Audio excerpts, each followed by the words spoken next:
Hi guys, welcome to another grammar lesson. Today I'm gonna teach you how to guess the gender of a noun in Polish language.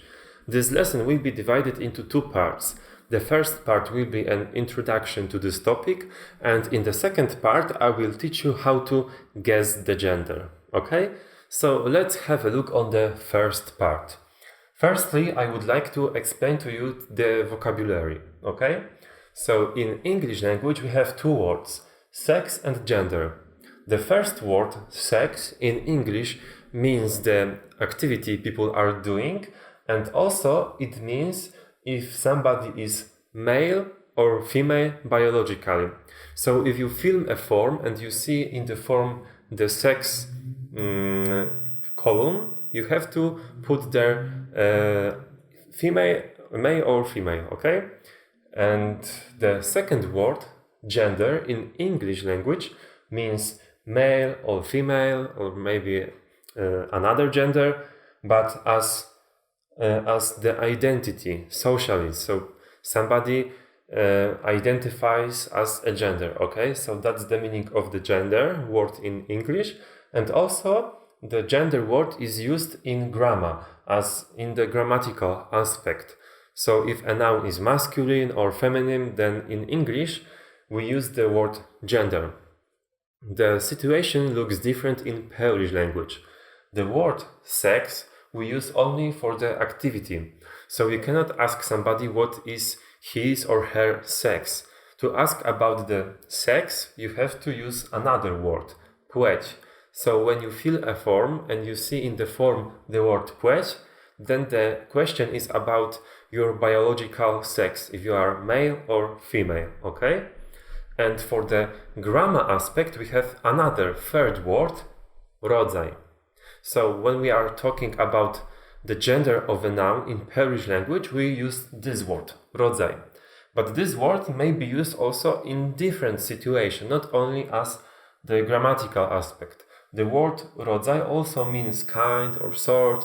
So for instance, if you ask somebody what kind of music he likes to listen, then in Polish language you will use also this word, rodzaj muzyki. Okay? And now I've written here a question. Is grammar gender important in Polish language? The answer is yes. Why? Because the gender of a noun impacts on many parts of the speech. So depending on what gender you have to use, you have to use different endings or different forms of many speech parts, of many parts of the language. So the gender changes the ending or the form of nouns, adjectives, pronouns, etc., etc. So to speak correctly in Polish language, it's very important to learn about the genders of the nouns, okay? So that's it about the introduction. Now let's see how we can guess the gender of a noun. To guess the gender, firstly we have to know what genders we have in Polish language. For that I've prepared this tree. It's divided into two branches, singular genders and plural genders.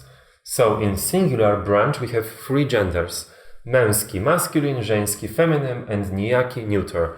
In plural, we have two genders, or two groups. Męsko-osobowe, masculine personal, and niemęsko-osobowe, not masculine personal. Usually in Poland, at school, we learn only these groups. But for people like you who learn Polish language, it's better to divide the first gender into three subgroups. Because depending on the subgroup, the noun has different endings in different cases, okay? So the first gender, męski, we may divide into personal, not personal, animate, and not animate subgroups. So when we have a masculine noun, how do we know if we should put it in the first, second, or the third group? So it's quite easy because the names of these groups are quite self-explanatory. In the first group, we put all the masculine nouns that are a person, are describing a person, like here, chłopiec, boy, or all the professions like teacher, writer, worker, farmer, all the names of professions are masculine personal. Now the second group, not personal animate, is group for the nouns that are masculine and animate, so alive, all the animals. Like here in the example, pies, dog is in this subgroup. And the last group, not animate, is for all the nouns that are masculine and not animate. So for example, dom, house. Okay? So now, when we know the gender of the noun in singular, how do we know if we should put it in the first or the second group in plural form? So this is quite easy when you look on these names. Masculine personal, not masculine personal.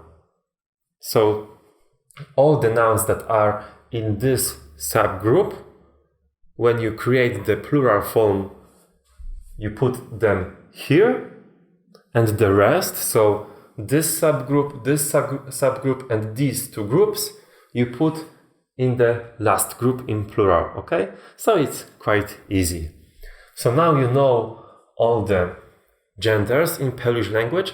So finally, we can answer the question, how to guess the gender?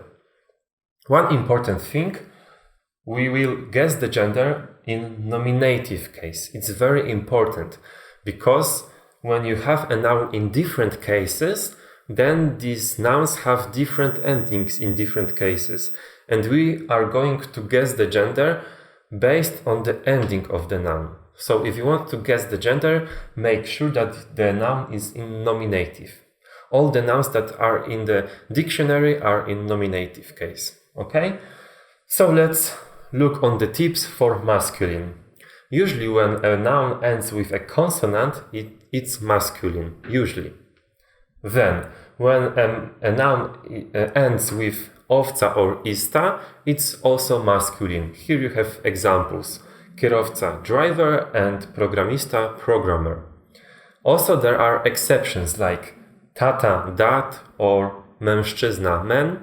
They don't have consonant on the end, but they are also masculine. The second gender, feminine. Usually when a noun ends with a letter, then it's feminine. Also when the noun ends with sh, especially when it describes an idea, then it's feminine. So here you have two examples, miłość, love, and radość, happiness. And the third gender, neuter, when a noun ends with o, e, I, it usually is neuter.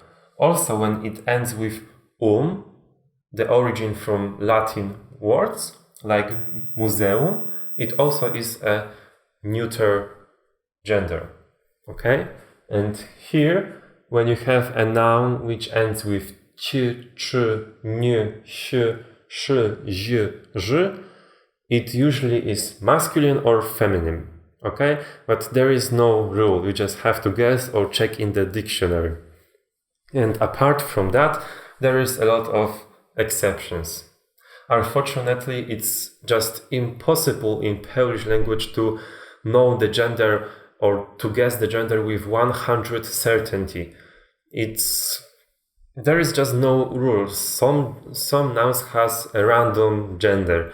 These tips will help you to guess the gender. It will help you choose the correct gender more often, but it doesn't guarantee you to choose the correct gender always, okay? So these are the tips that I found in books or on the internet. I hope it's helpful for you. And that's it. That's everything for this lesson. If you have any questions, please write them in the comments below. Also remember to give me a thumb up and subscribe to the channel for more Polish content. And that's it. Do zobaczenia.